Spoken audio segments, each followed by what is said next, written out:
مراد شاہ، اپنی گندی زبان سے میری معصوم بیٹی کا نام بھی مت لینا ورنہ زبان کھینچ لوں گی۔ وہ ایک ماں تھی، کیسے خاموش رہتی؟ بی بی، میری زبان کھینچنے کی بجائے اگر اپنی بیٹے کی آوارگی کو قابو کر لیتی تو یہ نوبت ہی نہیں آتی۔ جواب دو بدو تھا۔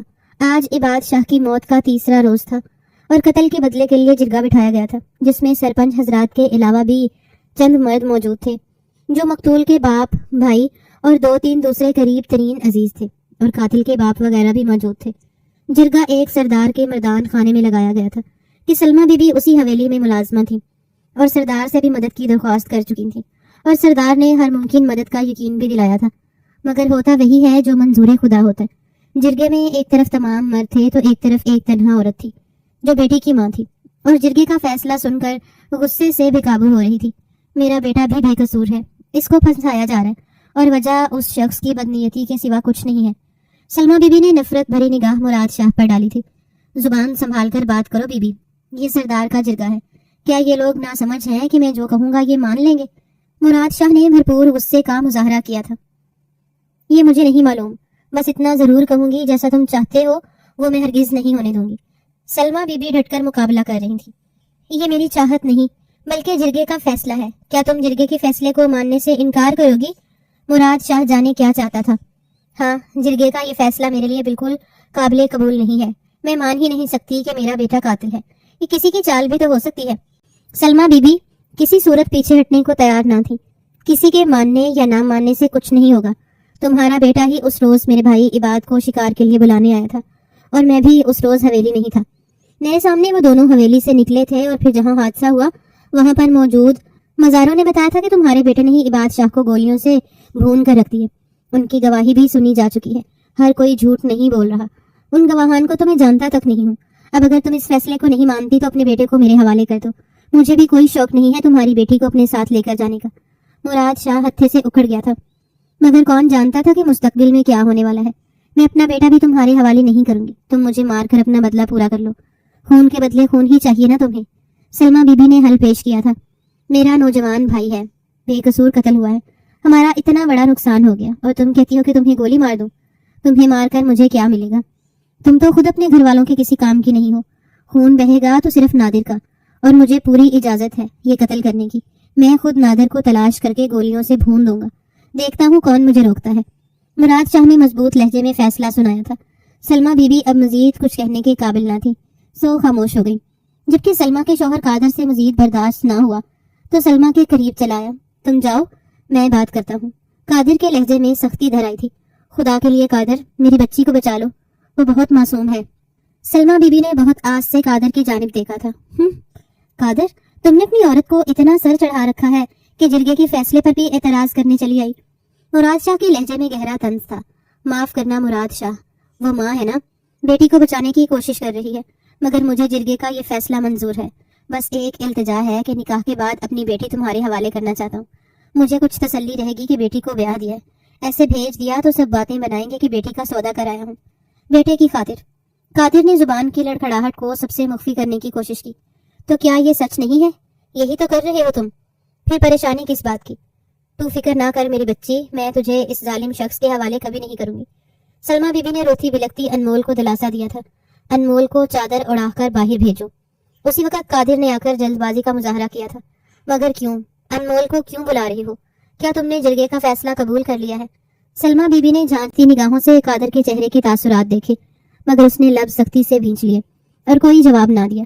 تم اپنی بیٹی کو بچا نہیں پائے، کیسے باپ ہو؟ اور کچھ نہیں تو اس کی عمر کا ہی کچھ لحاظ کیا ہوتا؟ ایسے کیسے اتنی بڑی عمر کے مرد کو اپنی کمسن بیٹی دینے کو تیار ہو گئے؟ اگر تم اس کا دفاع نہیں کر سکتے تھے تو تمہیں وہاں بیٹھنا ہی نہیں چاہیے تھا قادر۔ سلمہ نے بھرپور طنز کیا تھا۔ میں دفاع کر آیا ہوں سلمہ، آج ہمیں کسی ایک کو قربان کرنا ہی تھا، بیٹے کی زندگی بچانے کی خاطر۔ سلمہ نے قادر کی بات پوری نہ ہونے دی۔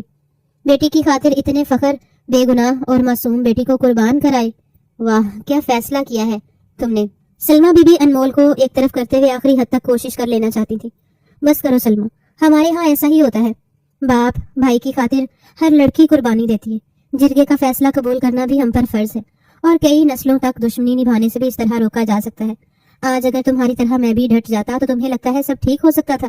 نہیں، پھر ایسا ہوتا کہ کسی روز جب ہمیں پتہ ہی نہ ہوتا مراد شاہ ہمارے بیٹے کو قتل کر دیتا اور ہم کچھ نہ کر پاتے اور دشمنی بھی برقرار رہتی، کیونکہ جرگے کے فیصلے کو ہم رد کر چکے ہوتے۔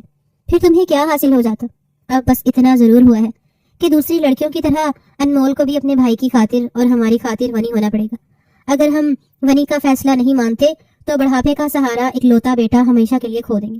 اب فیصلہ ہو چکا، اور عورتوں کو جرگے کے فیصلے پر سوال جواب کا کوئی حق نہیں ہوتا۔ تم بھی خاموش رہو تو بہتر ہے۔ قادر کے لہجے میں چٹانوں کی سی سختی تھی۔ میں ایسا نہیں ہونے دوں گی قادر، تمہارا تو دماغ جل گیا ہے۔ 14 سال کی عمر میں بیٹی کو سختیوں سے بھری زندگی دینا چاہتے ہو؟ ارے یہ تو بھی زمانے کی اونچ نیچ سے بھی نہ واقف ہے۔ سلمہ بی بی نے بھرپور احتجاج کیا تھا۔ نادر اٹھاؤ اسے اور جرگے میں لے کر آؤ، اس کا نکاح آج ہی ہوگا۔ قادر نے حکم نامہ جاری کیا، اور کب سے اپنی زندگی بچانے کی خاطر بے چین کھڑا نادر فوراً آگے بڑھا اور گھسیٹ کر انمول کو کھڑا کر دیا۔ اماں، انمول زرد پڑتی رنگت کے ساتھ ماں کو پکار کر رہ گئی۔ میری بیٹی کیوں قربانی دے اس بھائی کے لیے جو اپنے کیے کی سزا بڑے آرام سے اپنی بہن کو دینا چاہتا ہے؟ اسی دن کے لیے بیٹی دی تھی اللہ نے کہ دوسروں کو سزا سے بچانے کی خاطر اس کو پیش کر دوں۔ نادر کی اس حرکت پر سلمہ بی بی خون کے آنسو رو دی۔ سلمہ، ایک لفظ اور نہیں سنوں گا، اگر زیادہ شور کیا تو طلاق دے کر تمہیں بھی چلتا کروں گا، قادر نے دھاڑ کر کہا تھا، اور سلمہ بی بی پتھرائے ہوئے چہرے کے ساتھ خاموش ہو گئی تھی۔ انمول کی اس بربادی پر باقی رشتہ دار بھی افسردہ تھے، مگر کچھ بول نہیں سکتے تھے۔ انمول کو 20 سالہ نادر زبردستی اپنے ساتھ لے کر جا چکا تھا۔ خدا کی مار پڑے مراد شاہ پر۔ سلمہ غم کے باعث زمین پر بیٹھتی چلی گئی۔ چلو بھائی، اچھا ہی ہوا، خس کم جہاں پاک، میرے سر پر خطرہ بن کر منڈلا رہی تھی۔ انمول بی بی اس گز بھر کے لڑکی کے پیچھے میرا بیٹا مجھ سے ضد لگائے بیٹھا تھا کہ شادی اسی سے کروں گا، اور ایک یہ تھی کہ کسی کے قابو میں نہیں آتی تھی، ہر وقت چھوٹی چھوٹی بات کے لیے آنکھیں مٹکا مٹکا کر میرے بیٹے کو پاگل کر دیتی تھی۔ انمول کی تائی نے مسکرا کر اپنی خوشی ظاہر کی۔ خدا تمہیں بھی اولاد کا دکھ دیکھنا نصیب کرے عشرت بھابی، اس موقع پر بھی میری بچی کے لیے بدگمانی کا زہر اگلنے سے باز نہیں آئی۔ سلمہ بی بی نے بہت دل سے بددعا کی تھی۔ ہائے ہائے، اپنے بچوں کے کرتوتوں پر مجھے کیوں کوس رہی ہو؟ خدا کی پناہ، تم سے تو بات کرنا بھی بیکار ہے۔ پہلے بچوں کی تربیت نہیں کر پائی اور اب یہ دن دیکھنے کو ملے تو دوسروں کے گلے پڑ رہی ہو۔ عشرت بیگم اس بددعا پر تلملا کر رہ گئی تھی۔ نکاح کے لیے قاضی صاحب جرگے میں پہنچ چکا تھا۔ کاغذی کارروائی مکمل ہو جانے کے بعد ایجاب و قبول کا مرحلہ آیا۔ حق مہر کتنا لکھا ہے؟ قاضی صاحب نے مراد شاہ کی جانب دیکھا تھا۔ حق مہر کیسا قاضی صاحب؟ تم تو ایسے بات کر رہے ہو جیسے تم اس نکاح کے بارے میں جانتے ہو۔ ونی ہونے والی لڑکیوں کو تو اکثر نکاح بھی نہیں ہوتے، اور ہو بھی جائیں تو اس طرح کے نہیں ہوتے جس میں لڑکی کے وارثین کوئی شرط و شرائط کا تقاضا کر سکے یا حق مہر طے کیا جائے۔ یہ لڑکی ساری زندگی میری حویلی میں رہے گی اور 2 وقت کی روٹی بھی مل جائے گی، اس سے زیادہ کون سا حق دینا باقی ہے؟ اور سب سے بڑی بات یہ ہے کہ میں نکاح کر رہا ہوں، ورنہ میری پہلی بیوی موجود ہے۔ قاضی صاحب نے اس شفافیت پر اپنے لب سختی سے بیچ کر خود کو مزید کچھ کہنے سے باز رکھا۔ یہ حقیقت تھی کہ یہ پہلا نکاح نہیں تھا، مگر قاضی بچی کو اس کا جائز حق دلانا چاہتے تھے، مگر افسوس وہاں کوئی ان کی بات سننا یا سمجھنا نہیں چاہتا تھا۔ یا اللہ، ایک ایسا انسان ہے جو ہر ایک سے غصے سے بات کر رہا ہے، مجھے صبر عطا کرنا میرے رب، تاکہ میں اس کی سختیاں برداشت کر سکوں، جانے یہ میرے ساتھ کیسا سلوک کرے گا۔ انمول سامنے بیٹھے سرخ انگارہ آنکھوں سے خود کو گھورتے مراد شاہ کو دیکھ کر اپنے آنسو پیچھے دھکیلنے کی کوشش میں تھی۔ انمول قادر ولد قادر بخش، آپ کا نکاح مراد شاہ ولد جواد شاہ کے ساتھ کیا جاتا ہے، کیا آپ کو یہ نکاح قبول ہے؟ قاضی صاحب نے نہایت افسردگی سے بمشکل 14 سال کی لڑکی کو دیکھا تھا، مگر انمول کی بجائے اس کے باپ نے پہل کی۔ ہاں ہاں قاضی صاحب قبول ہے، اور پھر انمول کی بجائے تینوں بار ہی قادر بخش نے قبول ہے کہا تھا۔ اس کے بعد نکاح نامے پر انمول کے انگوٹھے لگوائے گئے، اور پھر مراد شاہ نے بھی ایجاب و قبول کا مرحلہ مارے باندھے طے کر ہی لیا تھا۔ اب جاؤ اور اپنی اماں سے آخری بار مل لو۔ ونی ہونے والی لڑکیوں کو گھر سے نکلنے کی اجازت نہیں دی جاتی، نہ ہی بیاہی بیٹیوں کی طرح میکے والے اس سے ملنے کو جاتے ہیں۔ یہی اس رسم کے اصول ہیں جن کو مراد شاہ کے علاوہ کوئی نہیں بدل سکتا، کیونکہ ونی اس نے لی ہے اور تمہارے ساتھ یہ جو چاہے سلوک کر سکتا ہے۔ یہ بات بھی ذہن نشین کر لو، آسانی رہے گی۔ ایک سردار نے انمول کو واپس اپنی ماں کے پاس جانے کی اجازت دی اور نصیحت بھی کرنا بھولا۔ قادر بخش نے اجازت ملنے پر انمول کا ہاتھ تھام کر کھڑا کیا اور تیز قدموں سے اپنے گھر کی جانب رخ کیا تھا۔ اماں، مجھے بچا لو، مجھے کہیں نہیں جانا۔ انمول ماں کے سینے سے لگی التجائیں کر رہی تھی اور سلمہ کا دل غم سے کرلا رہا تھا۔ اب میں بھی کچھ نہیں کر سکتی میری بچی، یہاں سب بے حس ہیں، ان کا مقابلہ نہیں کر پائی، بس تیری حفاظت کے لیے اپنے رب سے دعا ہی کر سکتی ہوں، مجھے معاف کر دے، تیری اماں بھی کمزور تھی۔ سلمہ نے نفرت بھری نگاہ قادر پر ڈالی تھی۔ حویلی سے ایک ملازم بھاگتا ہوا آیا۔ مراد شاہ کو جلدی اپنی حویلی پہنچنا ہے قادر، لڑکی کو لے کر آؤ۔ ملازم نے گھر کے دروازے پر رک کر تان لگائی۔ ابھی لایا، چلو بس کتنا ملنا ہے؟ قادر نے آگے بڑھ کر ایک بار پھر سنگدلی کی انتہا کرتے ہوئے انمول کو اس کی ماں سے الگ کیا اور اپنے ساتھ گھسیٹ کر لے گیا۔ اماں مجھے بچا لو، مجھے ڈر لگ رہا ہے اماں، میں مر جاؤں گی، مجھے بچا لو۔ انمول روتے ہوئے ماں کو پکار رہی تھی۔ ہر آنکھ اس لڑکی کی بے بسی پر اشک بار تھی، مگر وقتی طور پر افسردہ ہو کر سب نے افسوس سے سلمیٰ کو دیکھا تھا۔ ان علاقوں میں ایسے ہی اکثر جہالت بھرے فیصلے کی بھینٹ معصوم لڑکیاں ہی چڑھتی ہیں اور کوئی آواز نہیں اٹھاتا۔ سلمیٰ بیٹی کے پیچھے دیوانہ وار بھاگتی جا رہی تھی تاکہ آخری حد تک اپنی بیٹی کو جاتا دیکھ سکے۔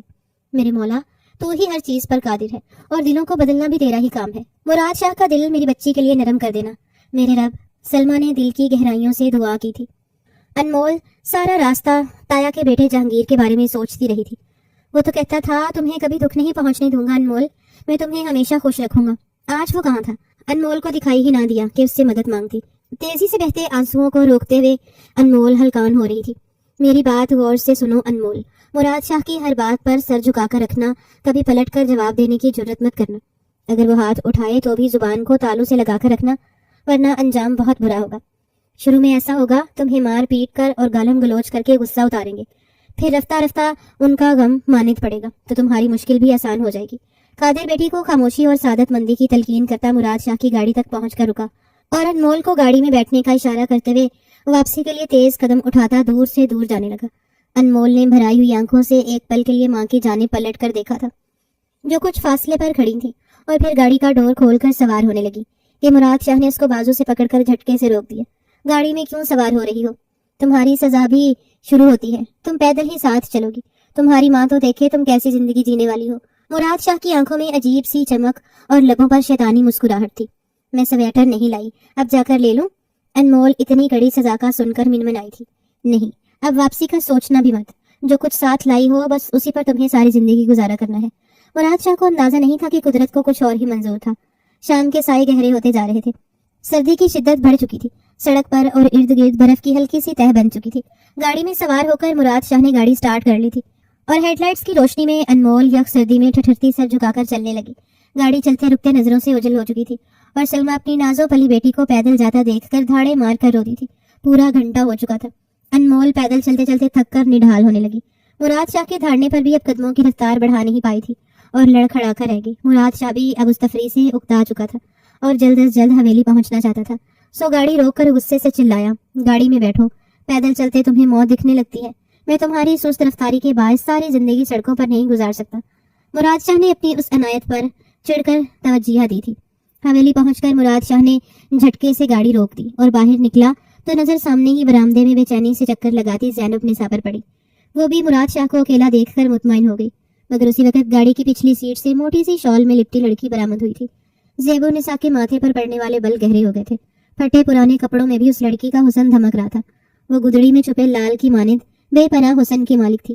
اس کا وجود زیب النساء کے لیے خطرے کا باعث بن سکتا تھا۔ یہ لڑکی کون ہے مراد شاہ؟ اب یہ نہ کہنا کہ خون بہا کے طور پر غنی ہو کر آئی ہے یہ لڑکی۔ بات تو یہی ہے، مگر میری بات سنو، اس لڑکی کی حیثیت معمولی سی ملازماؤں سے زیادہ ہرگز نہیں ہوگی۔ تم اور اماں جان جیسے چاہو اس کے ساتھ سلوک کر سکتے ہو، یہ اب تمہارے حوالے ہے، میرا کام اس کو حویلی میں لانے تک کا ہی تھا۔ مراد شاہ تیزی سے زیب النساء کی جانب بڑھا۔ ہرگز نہیں، ایسے ہی کم حیثیت کی بہت سی لڑکیاں تم جیسے مردوں کو اپنے حسن کے جال میں پھنسا کر اپنی جانب مائل کر لیتی ہیں اور پھر مالکن بن کر راج کر رہی ہوتی ہیں۔ میں اس بات کی تمہیں اجازت نہیں دے سکتی۔ تم ابھی اور اسی وقت اس لڑکی کو کسی ملازم کے ساتھ نکاح کر کے یہاں سے چلتا کرو۔ معمولی سے گھر میں سارے کام کاج کے ساتھ ظلم و ستم برداشت کرے گی تو تمہارا بدلہ پورا ہو جائے گا، مگر یہ اس حویلی میں نہیں رہے گی۔ زیب النساء غصے سے پاگل ہو رہی تھی۔ ایسا تو نہیں ہو سکتا، میری بات سمجھنے کی کوشش کرو۔ لوگ کیا کہیں گے کہ جرگے سے ونی لے کر جانے والا مراد شاہ بیوی کے آگے ہار گیا ہے؟ یہ سراسر میری توہین ہے۔ مراد شاہ اماں کی جانب مدد طلب نگاہوں سے دیکھنے لگا۔ زیب النساء غصے سے پیر پٹکتی اپنے کمرے کی جانب بڑھ گئی تھی۔ مراد شاہ اس کے بگڑے ہوئے مزاج کو دیکھتے ہوئے اس کے پیچھے اندر کی جانب لپکا۔ مراد شاہ کی ماں زہرا بیگم بھی ناقوت سے سر جھٹکتے واپس اندر کی جانب پلٹ گئی تھی اور انمول تھکاوٹ اور سردی سے بے حال ہوتی چند پل سوچتے ہوئے کھڑی رہ گئی تھی کہ اس کو کہاں جانا چاہیے، مگر پھر کچھ سمجھ نہ آنے پر وہ بھی دروازے سے اندر چلی گئی جہاں سے مراد شاہ اور باقی افراد اندر گئے تھے۔ اندر داخل ہوئی تو وہاں پر موجود جدید طرز کا فرنیچر، بھاری پردے، مہنگے مہنگے ڈیکوریشن پیسز اور چھت سے لٹکتا پیش قیمتی فانوس، یہ ہال کسی محل کی مانند عالی شان تھا۔ انمول حیرت سے ہر طرف دیکھتی خود کو کسی اور دنیا میں پہنچا ہوا تصور کر رہی تھی۔ ایسے گھر تو اس نے خواب میں ہی دیکھے تھے۔ مراد شاہ خود ہی فیصلہ کر لو، یا تو تم اپنے بھائی کے خون کا بدلہ لینے کی خاطر اس لڑکی کو یہاں رکھو، یا پھر اپنے گھر بچانے کے لیے میری بات کا مان رکھو، ورنہ میں اس حویلی میں ایک پل بھی مزید نہیں رکوں گی۔ انمول کے کانوں میں زیب النساء کی آواز گونجی تو چونک کر آواز کی سمت دیکھا۔ زیب النساء تیزی سے اپنے کپڑے ایک سوٹ کیس میں بھرتی جا رہی تھی۔ تم سمجھ کیوں نہیں رہی ہو؟ میری بیوی تم ہو، میرے دل میں بھی صرف تم ہو، اور تم ہی رہو گی۔ وہ لڑکی ہر وقت تمہاری خدمت کرے گی، مگر یہاں سے کہیں نہیں جائے گی۔ مراد شاہ اپنی بیوی کی ہٹ دھرمی پر سخت جنجلایا ہوا تھا۔ میری خدمت کے لیے پہلے بھی ملازمین بہت ہیں، اور تم بھول رہے ہو میرے بابا کی زمینیں بھی تم سے کہیں زیادہ ہیں۔ تم مجھے کمتر مت سمجھنا، اور نہ ہی میں بے وقوف ہوں کہ تمہاری باتوں میں آ جاؤں گی۔ ایک معمولی گھرانے کی لڑکی میرے برابر لانا چاہتے ہو، میں تم پر اعتبار کر ہی نہیں سکتی۔ زیب النساء نے اپنا خوف ظاہر کیا تھا۔ تمہارا اپنا بھائی بھی خون بہا میں لڑکی لے کر آیا تھا، اس پر تو تم خوش ہو رہی تھی، اور آج تک وہ تمہارے بابا کی حویلی میں معمولی سی ملازمہ کی حیثیت سے موجود ہے، تو پھر مجھ پر اتنا غصہ کس بات کا؟ میں نے کوئی دنیا سے انوکھا کام کیا ہے کیا؟ چٹاخ! تھپڑ کی آواز سے زہرا بیگم ایک پل کو سٹ پٹائی تھی۔ مراد شاہ کی زبان ساکن رہ گئی، اور اصل حیرت تو ہال میں کھڑی انمول کو ہی تھی، جو کمرے کے دروازے کے عین سامنے موجود تھی۔ ابھی کچھ دیر پہلے مراد شاہ کتنے کلوفر سے اس کو سخت سردی میں پورا گھنٹہ چلا کر لایا تھا، اب خاندانی بیوی سے تھپڑ کھا کر خاموش کھڑا تھا، اور پھر تیزی سے کمرے سے نکل کر دوسرے کمرے میں چلا گیا تھا۔ پھر زہرا بیگم نے بھی اپنی بہو کو منانے کے لیے کیا کیا جتن نہیں کیے تھے، مگر وہ پھر بھی ناراض ہو کر اپنی حویلی چلی گئی۔ زہرا بیگم غصے سے بل کھاتی ہوئی سیدھی انمول کے سر پر پہنچی تھی، اور ایک ساتھ کئی تھپڑ انمول کے چہرے پر رسید کرتے ہوئے وہ مسلسل بولتی جا رہی تھی۔ تمہارے بھائی کی وجہ سے میرا جوان بیٹا مجھ سے جدا ہو گیا، اور اب تمہاری وجہ سے میری بہو حویلی چھوڑ کر چلی گئی ہے۔ تم لوگوں نے ہماری زندگیاں برباد کر کے رکھ دی ہیں، اب تم میرے بیٹے کا گھر بھی اجاڑنا چاہتی ہو۔ تمہاری نحوست کس دن ہمیں ختم کر دے گی؟ انمول کو مار مار کر زہرا بیگم تھک ہار کر نڈھال ہو چکی تھی۔ وہاں سے جاتے ہوئے انمول کو جتا کر گئی تھی، آج کی رات کسی بھی کونے میں گزار لو، کل دیکھتی ہوں تمہارا کیا کرنا ہے۔ رات گہری ہو رہی تھی، مگر ابھی تک انمول کو کسی کمرے میں جانے کی اجازت نہیں دی گئی۔ مراد شاہ اپنی ماں زہرا بیگم کے ساتھ کسی بحث میں مصروف تھا۔ انمول اندھیرے میں کسی بھی کمرے میں سونے چلی گئی، مگر ابھی کمرے میں داخل ہوئی تھی کہ مراد شاہ پیچھے سے اچانک سامنے آیا تھا۔ ماتھے پر بل ڈالے مراد شاہ اس لڑکی کی ہمت کو دل ہی دل میں داد دینے لگا۔ میری طرح آپ کی بھی اپنے گھر میں کوئی حیثیت نہیں ہے، ہم دونوں ایک جیسے ہیں۔ انمول ہمیشہ سے صاف گو تھی، اپنی عادت کے مطابق اس وقت بھی جو سمجھ میں آیا وہ مراد شاہ کے منہ پر بول دیا۔ Shut up! بکواس بند کرو اپنی۔ تمہاری ہمت کیسے ہوئی میرے سامنے زبان چلانے کی؟ آج ایک بات کان کھول کر سن لو، اپنے کام سے کام رکھو گی تو سکون میں رہو گی، ورنہ میں تمہاری کھال کو ادھیڑ کر رکھ دوں گا۔ ویسے میرے کمرے میں تم کیا کر رہی ہو؟ شکل کرو گم اپنی اسی وقت، اس سے پہلے کہ میرا دماغ خراب ہو جائے اور میں کچھ کر بیٹھوں۔ چلی جاؤ یہاں سے، اور دوبارہ کبھی بھول کر بھی اس کمرے کا رخ مت کرنا، ورنہ تمہاری ٹانگیں توڑ کر رکھ دوں گا، اپنے پیروں پر کھڑی ہونے کے قابل بھی نہیں رہو گی۔ مراد شاہ کا اس قدر غضبناک روپ دیکھ کر انمول خوف زدہ ہو کر کمرے سے بھاگی اور سیدھے ہال کمرے کے داخلی دروازے سے باہر نکل گئی۔ کھلے آسمان تلے ایک چارپائی پر جا بیٹھی اور پھوٹ پھوٹ کر رونے لگی۔ انمول کو اندھیرے سے خوف محسوس ہوتا تھا، مگر یہاں پر وہ اندھیرے میں بالکل تنہا بیٹھی تھی۔ سردی میں اماں اس کو ابلے انڈے، گرم دودھ اور پہننے کو موٹے کپڑے دیتی کہ میری بیٹی بہت کمزور ہے، اس کو ٹھنڈ لگ جائے گی، مگر آج وہ اتنے سرد موسم میں کھلے آسمان تلے ٹھٹر رہی تھی، مگر وہ پھر بھی زندہ تھی۔ کوئی نہیں تھا جو اس کے درد کا درما بن جاتا، کوئی نہیں تھا جس کو اپنی تکلیف بتا سکتی۔ کافی دیر بعد جب انمول سے ٹھنڈ برداشت نہیں ہو پائی تو ڈرتے ڈرتے دوبارہ اندر داخل ہوئی اور کمرے میں جا کر بیڈ پر پڑے کمبل میں گھس گئی، یہ جانے بغیر کہ وہ کتنی سنگین غلطی کر رہی ہے۔ رات کے آخری پہر مراد شاہ کسی احساس کے تحت نیند سے بیدار ہوا تو اپنے قریب کسی وجود کی موجودگی محسوس کرتے جھٹکے سے اٹھ بیٹھا، اس سے پہلے کہ وہ پھر سے دھاڑ کر انمول کو اس کی غلطی کی سزا سناتا۔ اس کی خوبصورتی کو دیکھ کر دھنگ رہ گیا، اس کی کمسنی کے ساتھ ساتھ بے پناہ حسن مراد شاہ کو چونکا رہا تھا۔ کمسن لڑکی مرد کی کمزوری ہوا کرتی ہے، اور یہ تو پھر رات کا وقت تھا، تنہائی تھی، اور سامنے موجود قدرت کا حسین شاہکار لڑکی اس کی ملکیت بھی تھی جس پر وہ پورا حق رکھتا تھا۔ مراد شاہ مزید اپنے جذبات پر قابو نہیں رکھ پایا تھا اور ہاتھ بڑھا کر انمول کے ایک ایک نقش کو چھونے لگا۔ انمول اس لمس پر کسمساتی ہوئی جاگ چکی تھی۔ مراد شاہ کو گہری نگاہوں سے اپنے چہرے کا جائزہ لیتے دیکھا تو گھبرا کر چہرہ چھپانا چاہا تھا، مگر مراد شاہ اس نے کھینچ کر اپنی باہوں کے حصار میں اسے لے لیا۔ انمول گھبرا کر خود کو اس شخص کی گرفت سے آزاد کروانے کی کوشش کرنے لگی، مگر اس کی ہر کوشش بے سود رہی۔ انمول بار بار اپنی شال کو اپنے گرد سختی سے لپیٹتی بری طرح رو دی تھی۔ اس کی آنکھوں میں تکلیف اور درد کے تاثرات تھے، جبکہ مراد شاہ اپنی جگہ چور سا بن گیا تھا۔ وہ گھراتے ہوئے کہنے لگا، جو ہو گیا سو ہو گیا، بالکل خاموش ہو جاؤ، خبردار جو کسی کے سامنے زبان کھولنے کی کوشش کی تو جان سے مار ڈالوں گا تمہیں، سمجھی؟ وہ انمول کو خونخوار نگاہوں سے گھورے جا رہا تھا۔ انمول کے آنسو رک گئے تھے، خوف سے لرزتی ہوئی مراد شاہ کی ہر بات مانتی چلی گئی تھی، اور پھر زہرا بیگم نے صبح ہی صبح شور مچا دیا تھا۔ مراد، میں آج اس کی شادی غلام دین سے کر دوں گی اور یہیں پر سرونٹ کوارٹر میں ہی رہے گی۔ اس طرح اپنے غم اور غصے کا ازالہ کرنے کے لیے جب چاہیں دل کھول کر اس کی ذات پر ظلم کر لیں گے اور تمہارا اور زیب النساء کا جھگڑا بھی ختم ہو جائے گا۔ ناشتے کے دوران زہرا بیگم نے عمدہ مشورے سے نوازا تھا۔ اماں جان، خدا کے واسطے اس موضوع کو رہنے دیں، میں اس پر کوئی بات نہیں کرنا چاہتا، اور یہ لڑکی میرے نکاح میں ہے، اس کی آپ کسی اور سے شادی نہیں کر سکتے۔ مراد شاہ نے ماتھے پر بل ڈالتے ہوئے ایک نیا انکشاف کیا تھا۔ صرف نکاح میں ہی ہے نا، تمہارا اس سے کوئی تعلق تو نہیں ہے؟ تو تم ابھی کے ابھی اس کو طلاق دے دو، میں اس مسئلے کو آج ہی ختم کرنا چاہتی ہوں۔ تم نے اپنی اسی ضد کی خاطر حویلی کا ماحول برباد کر کے رکھ دیا ہے۔ زیب النساء کے چلے جانے سے سردار جہاں داد کو غصہ آ گیا، تو پھر کیا کرو گے؟ ان سے مقابلہ کرنا ہمارے بس کی بات نہیں، بہتر ہوگا میری بات مان جاؤ اور یہ قصہ یہیں پر ختم کر دو۔ زہرا بیگم کو مراد شاہ کی بے وجہ ضد کرنے کی عادت پیش دلا رہی تھی۔ مجھے اس سے کوئی فرق نہیں پڑتا کہ زیب النساء واپس حویلی آنا چاہتی ہے یا نہیں، اور نہ ہی میں اس کو منانے کے لیے جاؤں گا۔ اس بار زیب النساء نے اپنی حد پار کی ہے، میں مزید اس کی بدتمیزی برداشت نہیں کروں گا۔ وہ اپنے سامنے کسی کو اہمیت دینے کی عادی نہیں ہے، حتیٰ کہ مجھے بھی ایک شوہر ہونے کے ناطے عزت دینا گوارا نہیں کرتی۔ اس کی خود سری کو قابو کرنے کے لیے یہ ایک بہترین موقع ہے۔ میرا مشورہ ہے کہ آپ اس معاملے کو فی الحال ایسے ہی رہنے دیں، اس طرح زیب النساء کی بھی عقل ٹھکانے آ جائے گی۔ اس عمر میں اگر وہ اپنے باپ کی چوکھٹ پر بیٹھتی ہے تو ساری زندگی بیٹھی رہ جائے گی۔ اگر آپ کی ضد پر اور اس کی خواہش کے مطابق میں نے فیصلہ کر دیا تو وہ مزید شیر ہو جائے گی۔ مراد شاہ کو زیب النساء کے گزشتہ رات کے رویے نے بے پناہ غصہ دلایا تھا۔ ٹھیک ہے، میں سمجھتی ہوں تمہاری پریشانی کہ زیب النساء نے ہم سے اونچے خاندان کی بیٹی ہونے کے ناطے ہمیں اکڑ دکھائی ہے۔ اگر تمہاری یہی مرضی ہے تو ایسا ہی صحیح، مگر جب تک یہ معاملہ حل نہیں ہو جاتا تب تک اس لڑکی کے بارے میں کیا فیصلہ کرنا ہے یہ میں دیکھوں گی، اور امید کرتی ہوں کہ مجھے کسی بھی بات یا حکم پر کوئی بھی ٹوکنے کی کوشش نہیں کرے گا۔ زہرا بیگم نے مراد شاہ اور اپنے شوہر جواد شاہ کو صاف الفاظ میں انمول کے ہر فیصلے سے دور رکھنے کو کہا تھا، اور پھر اس کو کچن کے کاموں میں حصہ لینے کو کہا، اور ساتھ میں بار بار اپنی خدمت کے لیے بھی بھگا رہی تھی۔ ان کا مقصد صرف انمول کو اس قدر ذلیل کرنا تھا کہ وہ اپنے ہونے پر افسوس کرنے لگے۔ سونے کے لیے ایک تنگ و تاریک راہداری میں موجود فالتو کمرہ دیا گیا، جہاں پر انمول کو صرف رات کے چند گھنٹے کمر سیدھی کرنے کی اجازت ملتی تھی۔ اس کے علاوہ پورا دن انمول کی خوب بھاگ دوڑ ہوتی۔ جب کبھی زہرا بیگم کو اپنے چھوٹے بیٹے عباد شاہ کی یاد ستاتی وہ انمول پر ظلم کے پہاڑ توڑ دیتی، اور کوئی بھی انہیں یہ سب کرنے سے نہیں روکتا تھا۔ مراد شاہ اب انمول کی ذات سے یکسر لا تعلق ہو چکا تھا۔ انمول کو ظلم کی چکی میں پستے اور سختیاں برداشت کرتے ہوئے 2 ماہ پورے ہونے کو تھے کہ ایک روز حویلی میں ایک نیا طوفان برپا ہو گیا۔ پچھلے چند روز سے انمول کو اپنی طبیعت میں سستی اور کڑواہٹ سی محسوس ہو رہی تھی، مگر زہرا بیگم حویلی کی دوسری ملازماؤں کو تو طبیعت خرابی کے بعد کبھی کبھار رائے دے دیا کرتی تھیں، مگر انمول کے لیے اس طرح کی کسی بھی قسم کی رعایت کو حرام سمجھتی تھیں۔ گزارے کی خوراک کھانے اور سارا دن الٹیاں کرتے رہنے کے باعث انمول کی کمزوری حد سے زیادہ بڑھ چکی تھی۔ آنکھوں کے گرد ہلکے گہرے ہوتے جا رہے تھے اور رنگت میں زردیاں کھلی ہوئی تھیں۔ یہ انمول اس سے بہت مختلف تھی جو اچانک جرگے کے فیصلے میں خون بہا کی حیثیت سے حویلی میں لائی گئی تھی۔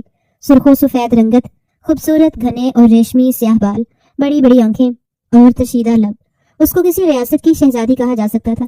سردیوں کی شدت میں کافی حد تک کمی ہو چکی تھی، مگر انمول کی سزا میں کسی بھی روز کمی نہیں ہوئی تھی۔ ایک روز کچن میں کام کرنے کے دوران چکرا کر گری تو بے ہوش ہو چکی تھی۔